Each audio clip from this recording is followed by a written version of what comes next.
আজকে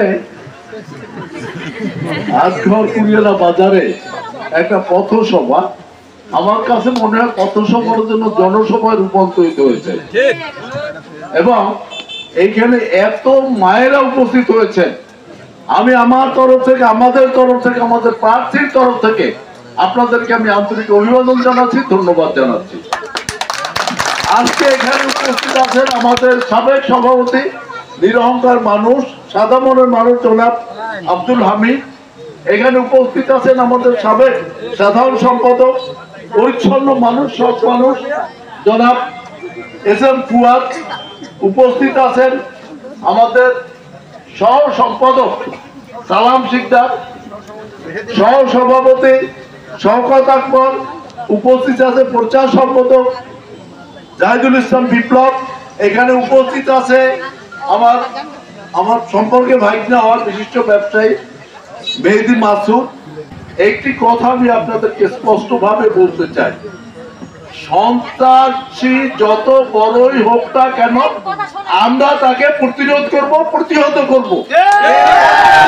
কাউকে সন্ত্রাসী কার্যক্রম পরিচালনা করতে আমরা দেব না। আমাদেরকে আপনারা যে সময় খবর দেবেন, যে কোনো ঘটনায় খবর দেবেন, আমরা আপনাদের পাশে এসে দাঁড়াবো।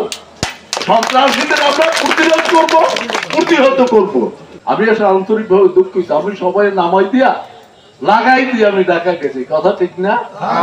হ্যাঁ, এগুলো লাগাই দিয়ে গেছি। এটা তো আসলে ঠিক। আমি কালকে বলছিলাম আমি যদি মারাও যাই তবু নির্বাচনের আগে আমার মৃতদেহ শরীর পেটে পৌঁছবে। আমাদের তো আসলে এসে মহিদুল ইসলামের সাথে থাকার কথা না। তিনি আমাদের দলীয় সম্পাদক, সম্পাদক পদটা বিক্রি করে ফেলছে। বিক্রি করে নাই? কবে বিক্রি করছে? গত নির্বাচনে। আমাদের সাথে কি ছিলেন? নৌকার পক্ষে কি ছিলেন? উনি কি আওয়ামী লীগ করে? কিসের আওয়ামী লীগ করে? আমার তো মনে হয় না আওয়ামী লীগ করে।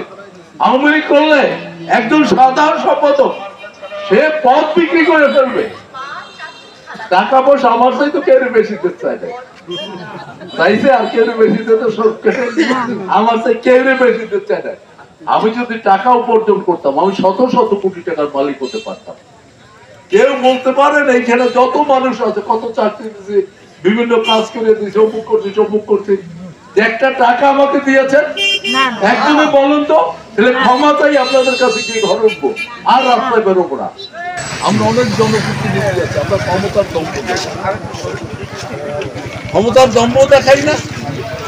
আমার মধ্যে মন্ত্রী ছিলেন সমর রেজাল্ট পরীক্ষায়, ওনার যত বরাদ্দ আসতো টিআর, কাবিখা, ইত্যাদি সমস্ত এসে মহিদুল ইসলামের হাতে দিতেন। আমাদের ইউনিয়নের 4-5 জন আছেন, ওনার গেটিস, তাদের ক্ষেত্রে আমার ইউনিয়নের 4-5 জন আছেন, প্রত্যেকটি 4-5 জন আছে। কোনো কাজ টিআর, কাবিখা দেখা যদি পারেন বলন্তের নৌকা করছে, কোনো কাজ শিখে কি করছে, বিক্রি করে খাইয়ে ফেলাইছে, বিক্রি করে পুঁজি বানাইছে। কাজে যে একজনের দায়িত্বে থাকে পুঁজি বানায়, আমরা কি পরবর্তী আরো নির্বাচিত করবো? করার প্রশ্ন আসে না। কাজে এইটা আমাদের সকলের মনে রাখতে হবে। আমি একটা কথা যদি অসত্য হয়, মিথ্যা হয়, আমার কাছে রাস্তায় দাঁড়ায় জিজ্ঞেস করবে স্যার আপনি অমুক কথাটা বলবেন, যেমন আমি আপনার সাথে